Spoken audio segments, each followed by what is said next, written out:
Hi, I'm Tia. Welcome back to my channel. Today I want to talk to you about all of the books that I read during the month of March.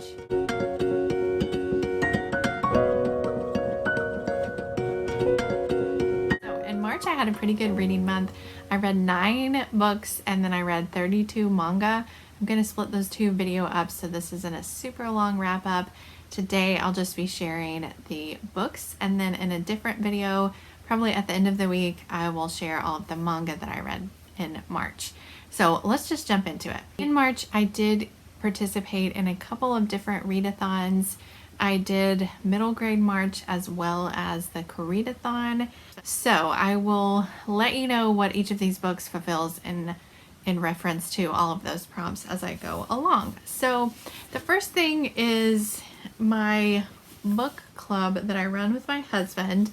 In March, our book club pick was The Silence of Bones by Junher. This is a historical mystery that I believe is marketed towards a young adult audience because the main character in here is actually a 16-year-old girl. This takes place during the Joseon dynasty in Korea, which is like the 1800s, or at least the 1800s period of the Joseon dynasty.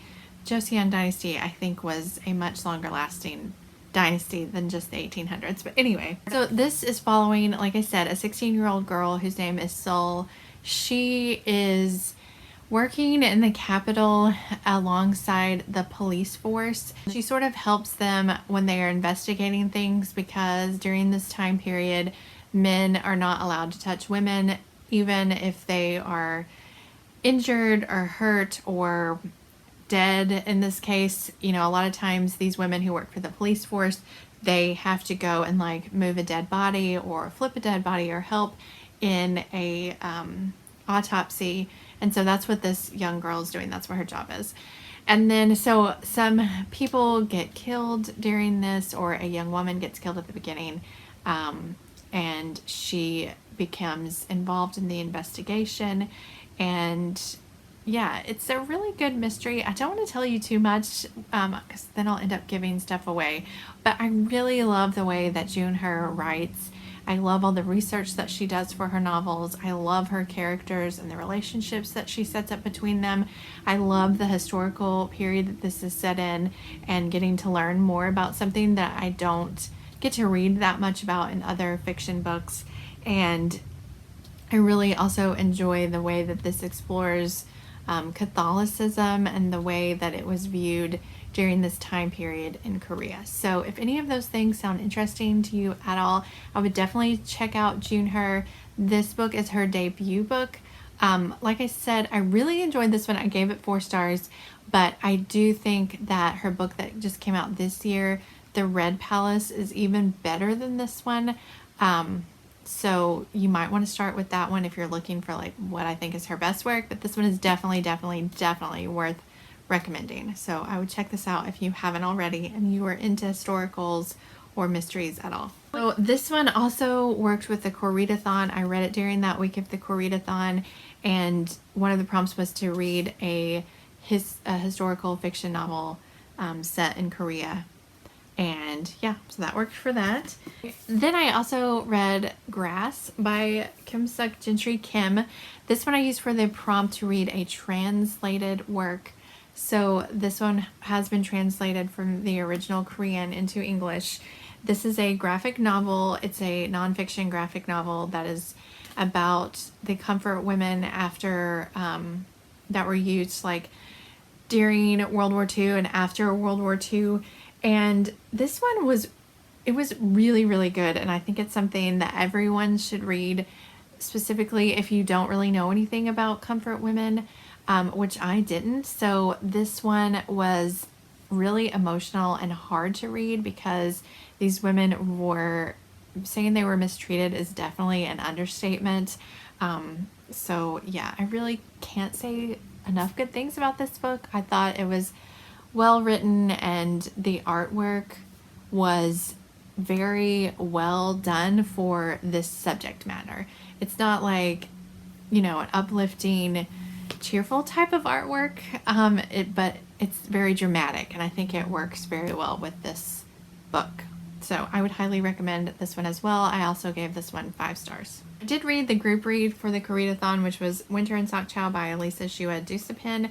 This one is also translated, but I don't think it was translated from Korean. I think it was translated from French, if I'm not mistaken. Yes, that's what the back says. So anyway, I would classify this one as more of a literary fiction novel, which is not generally a genre that I enjoy, but I did enjoy this book. I thought because it was so short, the chapters were really short, it was really easy to get through. It wasn't too overwhelming as some literary fiction tends to be for me, but this one is following a young woman who lives and works in Korea, in South Korea. I believe it was like pretty far north in South Korea, like pretty close to the border, and it's like a seaside town that usually has a lot of visitors in the summer, but this book is taking place in the winter, and there's a man who is visiting this inn that she works in, and it's sort of about her and her relationship that builds with this man, but it's also just sort of about nothing and everything all at the same time, if that makes any sense at all. So yeah, there's not much else I can say about this. It really is just like a slice of life book following this woman. And I gave this one 3 stars, I believe. It is good, but it's not one that I think I will probably reread in the future. I'm not sure. I mean, it was really interesting, and I enjoyed seeing this different lifestyle in a country that I don't live in. But like I said, literary fiction just really isn't my genre. Okay. I also read Almond by Won Pyong-sun. This one would also classify as a translated work. It was translated from the original Korean into English, but I read this one for the prompt of reading a book that a Korean star recommended, and this book has been recommended by RM and Suga of BTS. They were seen reading this book in one of their reality shows called In the Soup. And yeah, so I've been wanting to read this ever since I saw them reading that on that show, and I'm really glad that I did. I really enjoyed this book. This one's more of a coming of age story about this teenage boy who doesn't feel emotions the way that he thinks or his family thinks or other people think that he is supposed to feel them. And you just get to learn more about him. This one is sort of a slice of life story as well. You see his relationship with a new friend that he makes at school, actually with a couple of different friends that he makes at school. And you just really fall in love with him. I really enjoyed this book. I highly recommend this if you are interested in slice of life books that take place in South Korea, following a teenage boy, like a coming of age story. It was really good. Yeah. The last book that I read for the Koreadathon also counted for middle grade March, and that one is When You Trap a Tiger. And I have unhauled this book, and so I don't remember who it is by, but I'm going to put the picture up here for you to see. So this one counted for a Korean diaspora character for the Koreadathon, and for middle grade March it counted for reading a book with a Asian main character.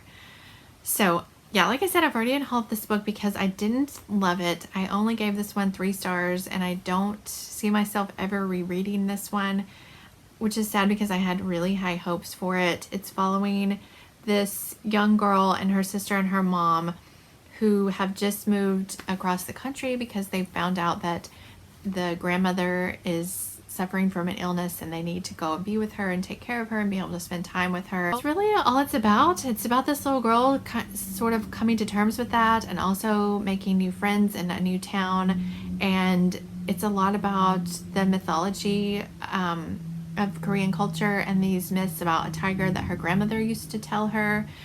And I was disappointed in this one, I will say. I did not care for the relationships between the family that much, like the girl and her sister and the girl and her mom. The mom was just sort of secretive about everything that was going on in the family, and the older sister was very secretive about what she was doing, like sneaking out at night and that type of stuff. That was never addressed, which personally, I did not enjoy in a middle grade novel, and I don't know, I just felt like this was sort of boring, I guess, and just not exactly what I was looking for.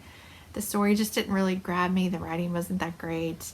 The only good thing in here was the relationship between the little girl and her grandmother. I enjoyed seeing that, and I liked seeing her make new friends and sort of come into her own as she grew a little, but the bulk of the story just was not that attention grabbing. So I unhauled this one. Okay, and then another book that I read for middle grade March was Keep It Together, Keiko Carter by Debbie Machiko Florence. This one I used for the prompt of read a contemporary middle grade. So this one is about a girl who is starting middle school, I think 6th grade or 7th grade, I can't remember. So this would definitely be at the upper end of middle grade. It's about her and her two best friends who have been best friends for years, but now that they are moving up into middle school, things are sort of changing for them because they all have different interests now. One of them wants to be on the newspaper team, one of them wants to be on like the dance committee, and the one in the middle, Keiko Carter, she just wants to keep her friends together and try to keep everything the same. And so you just follow her as she works through all of these different changes that are going on. I really enjoyed this one. I gave this one 4 stars. I really liked Keiko and the way that this portrayed her family relationships and the relationship with her friends. I felt like it was all very realistic. Everything definitely wasn't perfect, but they all talked through everything that happened and whether or not it had a good outcome after that talk. You know, it doesn't, even after you talk, not everything is going to have a good outcome. It's not all going to always be perfect. Sometimes it is and sometimes it's not, but I think that this realistically portrayed that, and that was one of the things that I really enjoyed about it. Now, like I said, this one is definitely for the upper middle grade, for kids that are becoming more interested in the opposite sex and, you know, dating and liking boys and wearing makeup and that type of thing. So I wouldn't think that maybe like, you know, 8 and 9-year-olds would like this, but probably more like 11, 12, even 13. So yeah, it was enjoyable, but if you're not into contemporaries, slice of life, family, friend drama relationships, you might not like this one, because that's definitely what it's about. Okay, and then the other thing I read for middle grade March was Pony, which was the group pick for the month, and this one I borrowed from my library, so I don't have a copy of it. This one I also gave 3 stars. I felt like this book had pacing issues. So this, I'm sure that you've heard because everyone read it for middle grade March, but this is about a boy whose father sort of gets kidnapped. Can you say kidnapped if it's an adult? I don't know. But so he gets napped. He gets stolen away, and the young boy wants to try and go and find him and rescue him. And so you're basically following this boy as he travels across a long journey to try and go find his dad. So I enjoyed the character of the boy, whose name I can't even remember right now. And I enjoyed his friend. He has a like ghost friend named Mitten Wool, who was like my favorite character. And I enjoyed the relationship between the boy and Mitten Wool, and later he meets some other people that I did enjoy as well, but I don't want to spoil all that for you. But the long traveling part in the middle was a little bit of a slog for me. I think if I hadn't been reading this for middle grade March, I might have given up in the middle because the middle part was kind of hard to get through. It definitely picks up at the end, and there's a lot of excitement that happens at the end. So I did enjoy that part more, but overall, as far as like my personal enjoyment, I would give this one a 3. Finally, in March, I did read 2 Book of the Month Club books. Now, if you've been following me, you'll know that I'm trying to read all of my backlist Book of the Month Club books. At the beginning of the year, I had 75 or 76, and in order to read them all, I needed to read 7 or 8 a month. In March, I only read 2, so that tells you that I'm behind.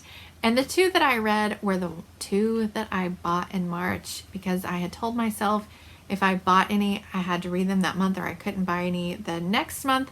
But good for me, April, I skipped April. I didn't buy any Book of the Month Club books in April, so I don't have to worry about that in April.